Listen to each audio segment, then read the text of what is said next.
Ibu, Bapak ingkang kalih hormati, sebab untuk jadi seorang imam mujtahid niki tidak gampang. Niku hafal Al-Qur'an mawon dereng cekak. Di samping hafal Al-Qur'an, imam mujtahid itu harus tahu cara beristinbat hukum baik dalam Al-Qur'an maupun sunnah. Artinya bisa menyimpulkan hukum yang ada di dalam Al-Qur'an atau sunnah. Contoh, harus mengetahui sekedar kawasan mawon, harus mengetahui mana yang disebut am, mana yang disebut khos, mana yang disebut mutlak, mana yang disebut muqayyad, mana yang disebut mafhum, mana yang disebut mantuk. Mungkin juga harus menguasai hadis dan juga keilmuan di dalam hadis niku. Iki kalau contohkan mawon, enteng-entengan mawon. Jadi hadis niku ternyata ada banyak sekali macamnya. Kalau dilihat dari segi riwayatnya, hadis niku terbagi jadi dua. Enten hadis namanya mutawatir, enten hadis namanya ahad. Hadis mutawatir niku mungkin dibagi lagi menjadi dua. Ada mutawatir lafzi, enten mutawatir maknawi. Kemudian yang kedua hadis ahad. Hadis ahad niki mungkin hadis ahad adalah hadis yang tidak sampai kepada derajat mutawatir. Dibagi dari telu. Yang pertama hadis masyhur, kedua hadis aziz, ketiga hadis gharib. Di samping itu, napa niku harus tahu apakah hadis itu bisa diterima atau tidak, bisa dijadikan hujah atau tidak. Niku terbagi dari loro. Enten hadis dengan makbul, enten hadis dengan mardud. Hadis makbul niku terbagi menjadi dua. Menika hadis sing hadis sahih dan hadis hasan. Kadang kalau panjenengan sedaya ngertosnya nembe hadis sahih kali hadis doh. Hadis sahih ini pun dibagi jadi dua, enten hadis sahih li dzatihi, enten hadis sahih li ghairihi. Hadis hasan di bawahnya hadis sahih ini masih bisa dijadikan dalil. Niku terbagi dua lagi. Menika hadis hasan li dzatihi, enten hasan li ghairihi. Hadis hasan li ghairihi naik derajatnya menjadi hadis sahih. Syarat hadis niku sahih enten sekawan. Yang pertama, rawinya harus adil. Adil niku napa? Adil di dalam ilmu hadis niku yang pertama harus thiqah, bisa dipercaya.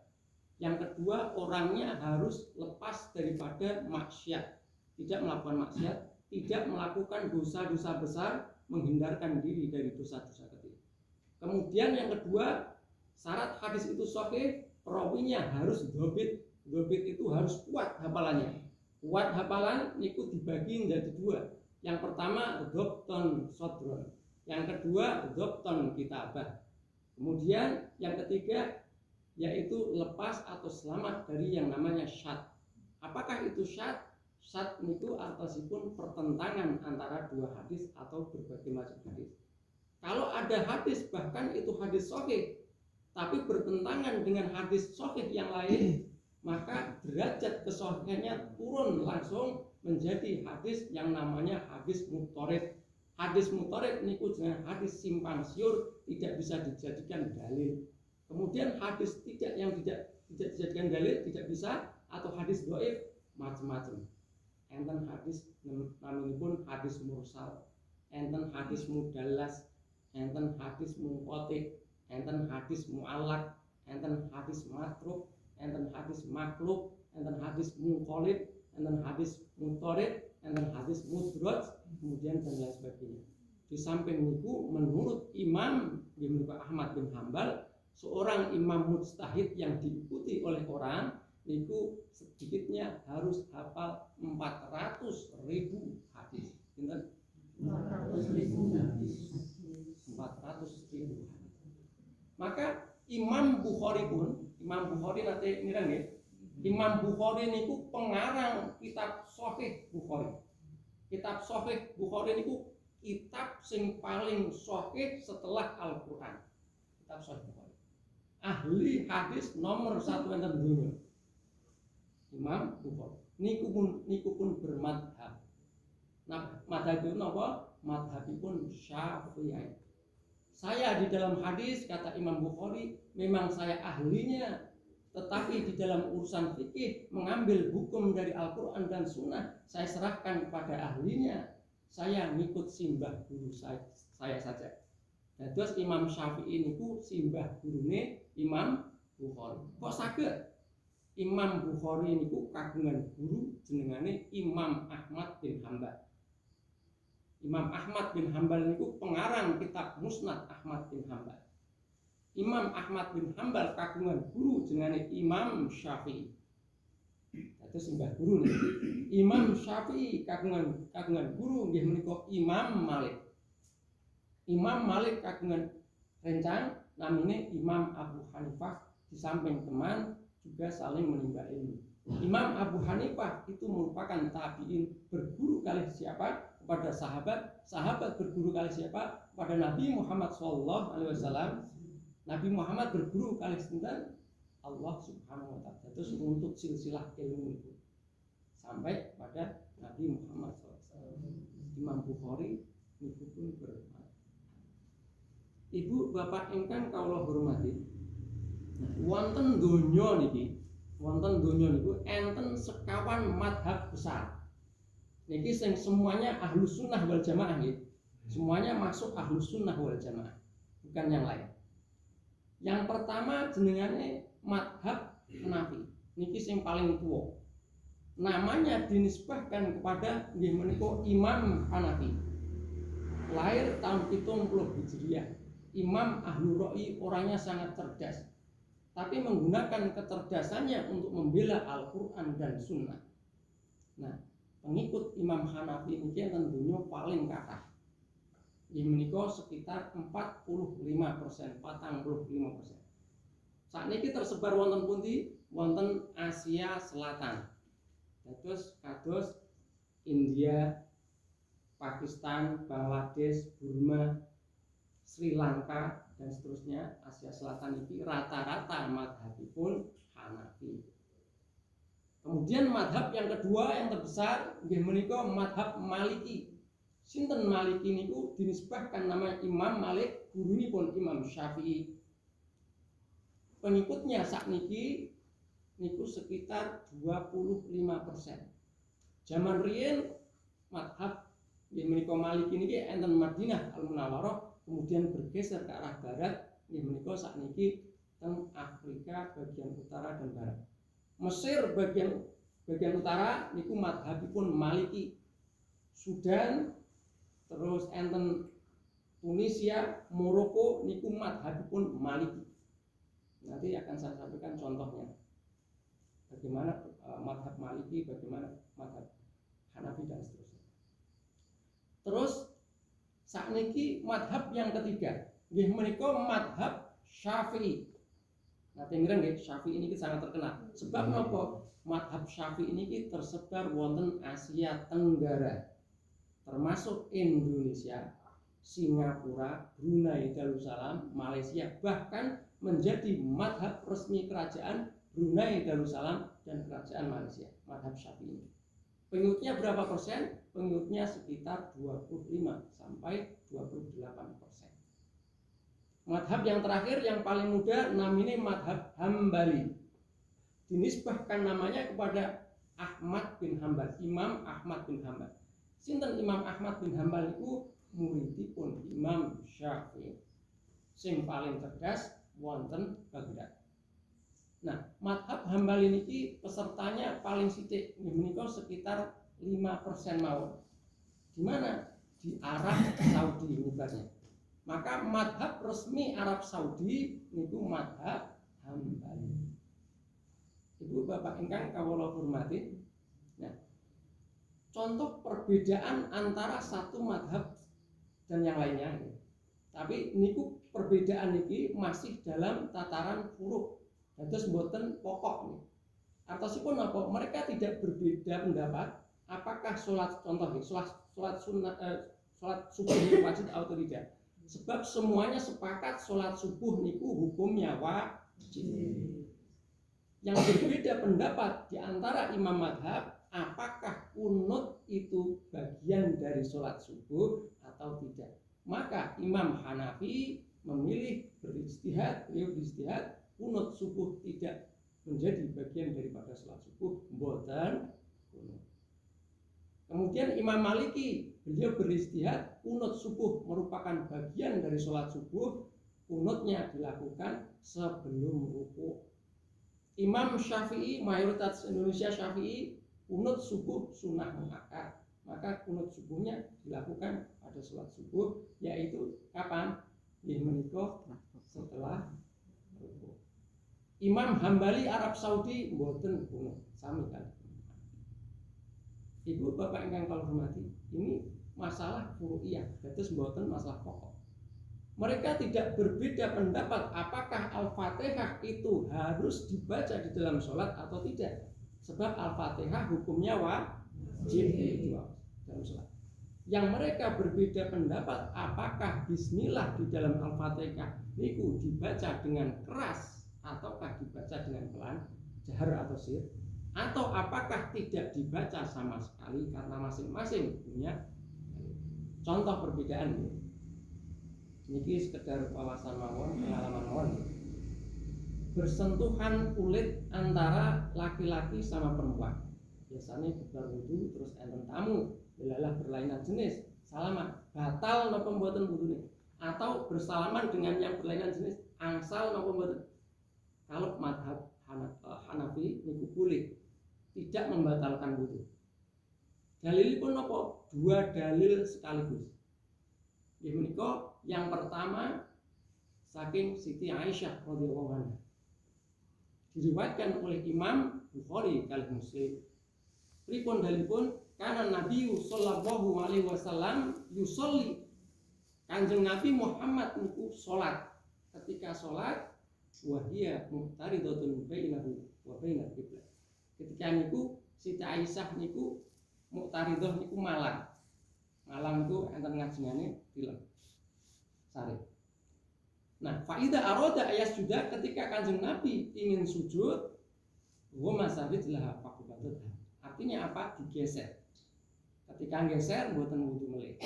Ini hadis yang pertama. Hadis yang kedua, nggih menika diriwayatkan oleh imam empat madhab. Empat imam sekaligus. Nggih menika yang pertama jenengane Imam Abu Dawud, kemudian enten Imam Nasai, enten Imam Tirmidzi, enten Imam Ibnu Majah. Saking Siti Aisyah. Pripun dalipun? Karena Nabi sallallahu alaihi wasallam, kanjeng Nabi Muhammad sallallahu alaihi wasallam qabbala ba'dha nisa'i. Qabbala niku atasipun amit nyuwun sewu mencium. Ba'dha nisa'i bagian daripada istri-istri beliau. Tsumma kharaja ila shalah, kemudian salat. Walam yatawaddo, ketika sholat mboten wudu melih. Ini dalil yang dipakai oleh Imam Hanafi, bersentuhan kulit tidak membatalkan wudu. Saniki madhab Maliki, pripun madhab Maliki.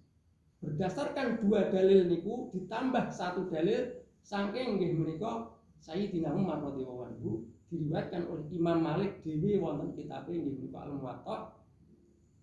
Berdasarkan itu maka beliau beristihad bahwasanya persentuhan kulit ngeten iki kalau tidak disertai syahwat itu tidak membatalkan.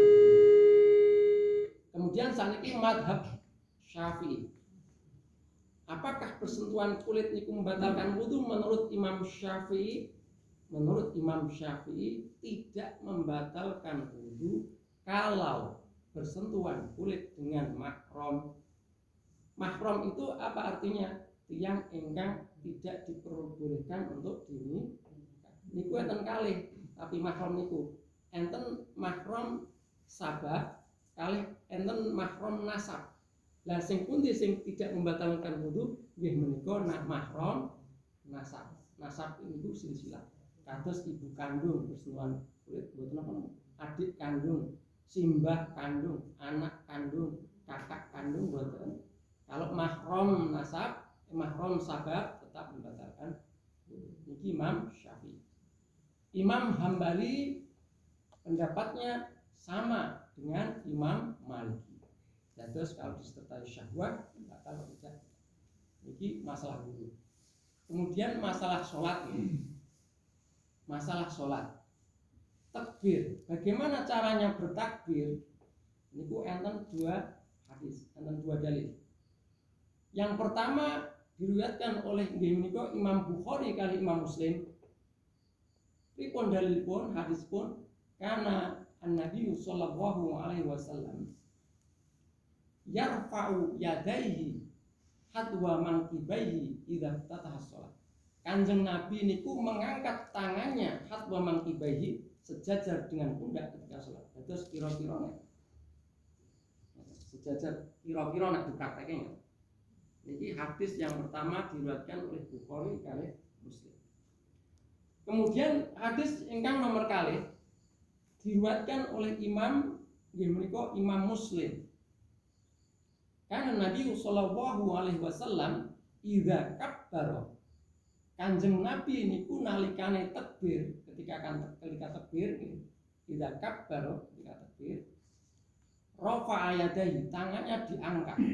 Seberapa diangkat? Hatta yuhadi bihima udunaihi, sampai menyentuh daun telinga. Mana yang menyentuh daun telinga? Al-ibham, jadi ibu jari ini. Buatan kelingking ya, makanya keduanya menyentuh. Kira-kira nanti prakteknya nyata. Pertama ngeten, kedua ngeten. Ada dua jari. Kemudian ulama Imam Mujtahid ini, ulama madhab ini berijtihad mana kira-kira yang kuat.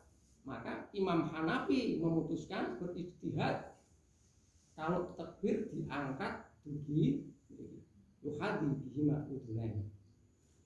Kemudian Imam Malik berijtihad hadwa mangkibaihi. Imam Syafi'i berijtihad yuhadi bihima udunaihi. Kemudian Imam Hambali berijtihad dua-duanya boleh, tapi mboten dilaksanakan bebarengan. Terus Allahu Akbar ngeten.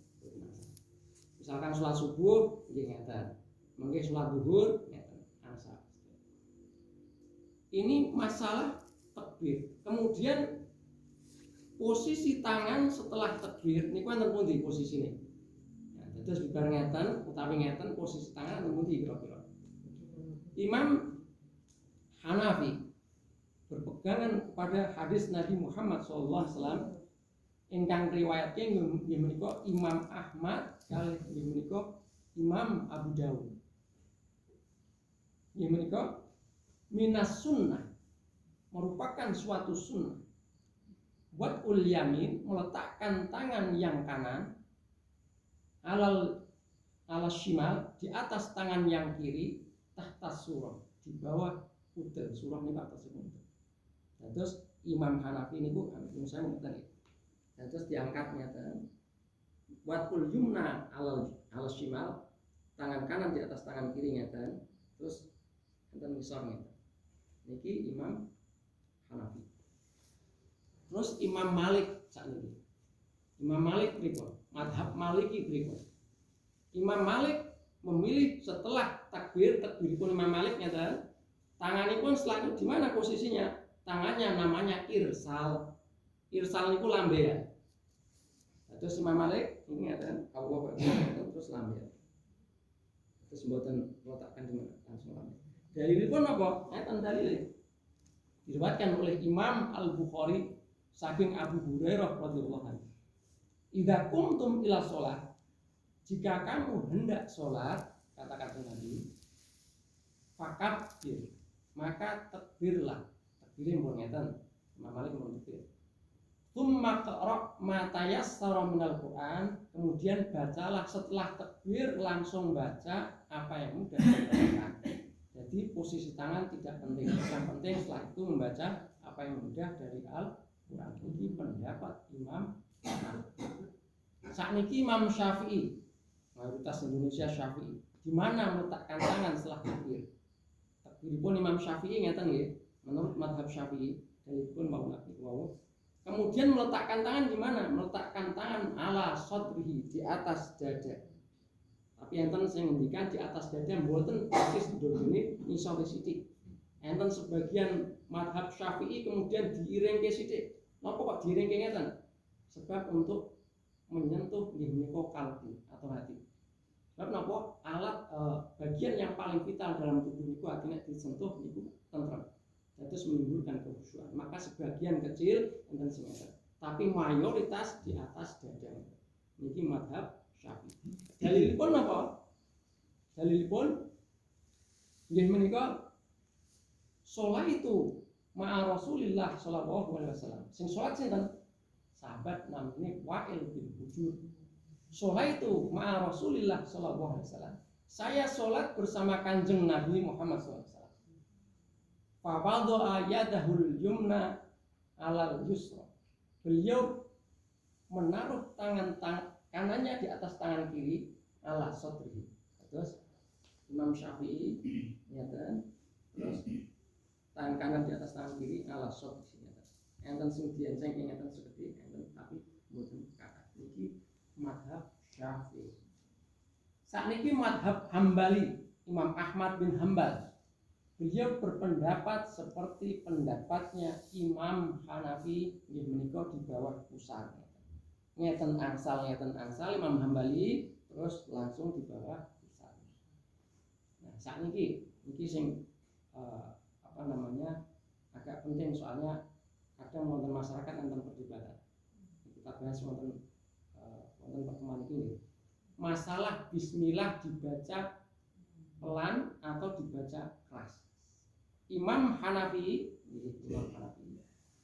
niku nek maca bismillah sir. Sir niku ataspun umi-umi mawon, mboten kencang. Terus imam langsung dibaca tapi dibaca pelan. Langsung alhamdulillahirabbil alamin niki Imam Hanafi. Dalilnya apa? Dua dalil sekaligus. Dua hadis sekaligus. Hadis yang pertama nggih menika saking sahabat Anas bin Malik radhiyallahu anhu. Sholaitu kata Anas ini. Sholaitu ma'a Rasulillah sallallahu alaihi wasallam wa Abi Bakrin wa Umar wa Utsman. Saya pernah sholat bersama Kanjeng Nabi, pernah sholat bersama Abu Bakar, pernah sholat bersama Umar, bersama Utsman. Walam asma ahadan. Tidak satu pun saya dengar dari Nabi, dari sahabat ini yaqra bismillahirrahmanirrahim. Tidak saya dengar mereka mengucapkan bismillahirrahmanirrahim. Terus langsung alhamdulillah. Tapi di sana ada dalil lain lagi, yaitu saking Abu Hurairah, idza qara'tum alhamdulillah, jika kamu membaca alhamdulillah, artosipun membaca al-Fatihah, alhamdulillah niku. Faqra bismillahirrahmanirrahim, maka bacalah bismillah. Tadi tidak didengar, tapi kok suruh membaca bismillah? Artinya bismillahnya dibaca apa? Niku menurut mazhab Hanafi. Menurut mazhab Maliki lain lagi. Menurut mazhab Maliki tidak dibaca sama sekali, dalilnya saking Anas. Ora diwaca ya ora diwaca, tidak usah cari yang lain. Niki mazhab sakniki Imam Syafi'i. Apa pendapat Imam Syafi'i mengenai bismillah ini? Mazhab Syafi'i membaca bismillah dengan kencang. Maka rata-rata untuk Indonesia ini jadi dados imam bismillah dibaca kencang. Bismillahirrahmanirrahim. Alhamdulillahirrahmanirrahim. Ngoten nggih? Dibaca kencang. Itu Imam Syafi'i. Dalilnya apa? Dalilnya saking Abu Hurairah radhiyallahu anhu. Sing dadi saksi nggih menika enten sing jenenge Nu'aim bin Majmad. Dados Nu'aim niki dados makmume Abu Hurairah, ketika itu Abu Hurairah dados imam, ketika ngimami membaca bismillah banter bismillahirrahmanirrahim, alhamdulillahirabbil alamin dan seterusnya. Setelah sholat rampung, Abu Hurairah kemudian bilang, beliau ngendikan, walladzi nafsi biyadihi, artosipun demi Allah yang jiwaku berada di tangannya. Anni la ashbahukum sholatan bi Rasulillah sallallahu alaihi wasallam. Aku ini orang yang paling percis sholatnya dengan Kanjeng Nabi. Artosipun apa? Bismillah dibaca dengan kencang. Ini mazhab Syafi'i. Dalilnya niku wau. Kemudian mazhab Hambali pripun? Mazhab Hambali dibaca dengan pelan sir. Lano nek enten Arab Saudi nika mboten diwaos banter. Bukan berarti Arab Saudi yang paling benar, tidak. Niki cuman ikhtilaf, cuman perbedaan pendapat masing-masing wonten dalilipun. Sebab mriku mazhabipun resmi negara itu adalah Hambali, maka yang dipakai adalah pendapat Imam Hambali ketika membaca bismillah niku sir mawon. Iki masalah ibu bapak ingkang kawula. Lah sak janjane awake dhewe niku melu sapa to Jan? Condongnya kemana sebenarnya? Nah, kalau kita berbicara sejarah, sekali lagi niki kula mboten mengatakan tentang madhab mboten, tapi bahasan mawon. Kalau kita melihat kepada sejarah pulau panjenengan sedaya niki sakjanjane condongnya kepada Imam Syafi'i atau madhab Syafi'i. Lah kok iso? Sakniki kula tanglet. Pulau panjenengan sedaya saged praktek salat niku setelah kita belajar dalil napa prakteknya ketir pisah. Ketir pisah nggih, padahal kita tidak tahu dalil. Tadi ada dalil dua ketika tekbir nih, mboten kertas nggih, ketir praktek salat saged. Nah, ketika kita bisa praktek ngoten niku sing ngajari sinten? Sing ngajari tiyang sepah. Alhamdulillah nggih. Nek mboten diajari tiyang sepah napa saged? Guru ngaji napa saged? Mboten nggih. Ketika mereka mengajari niku mboten pola ta'ala mboten langsung praktek. Lah tiyang sepah saking simbah saking simbah buyut uga-uga gantung siwur terus dugi nggih menika pelopor dakwah Islam tanah Jawa pertama kali nggih menika Wali Songo pertama kali niku enten Songo. Jenenge Wali Songo nggih. Delegasi pertama niku diutus nah niki menurut pakar nih. Menurut pakar itu diutus kalih nggih menika khilafah Islam sing terakhir nggih menika markasipun enten Turki. Nah, mereka mengirim delegasi mubalik dakwah ke tanah Jawa, ke Indonesia sing dikirim nggih menika bermadhab Syafi'i. Kenapa kok seperti itu? Karena mereka membaca peta dakwah niku. Sebagian besar wonten Singapura, Malaysia, enten Brunei Syafi'i, Indonesia Syafi'i, maka yang dikirim sing bermadhab Syafi'i karena mereka bijak. Sebab nopo? Kalau yang dikirim itu adalah ulama bermadhab Maliki, salate mesti awake dhewe mungkin ngeten. Terus ngeten napa? Indonesia enten sing ngoten niku napa mboten? Kinten kita lambiane enten. Mboten enten nggih, rata-rata ngeten. Niki Syafi'i. Kemudian kalau Maliki niku mboten ngagem bismillah, langsung mawon alhamdulillah, dibaca sir pun tidak. Nek kula kadang sir, kadang bismillah. Kula lebih tapi mboten sama sekali mboten. Nah, kalau Maliki sing dikirim mriki kira-kira prakteke salat niku kula panjenengan kados semangat niku. Ibu bapak ingkang kula hormati, akan tetapi meskipun terjadi perbedaan niki antara para imam mujtahid niki saling menghormati. Kula contohke bagaimana Imam Malik niku adab beliau terhadap Imam Hanafi. Enten ulama sing jenengane nggih menika Al-Laits niku ulama Mesir. Jenengane Laits bin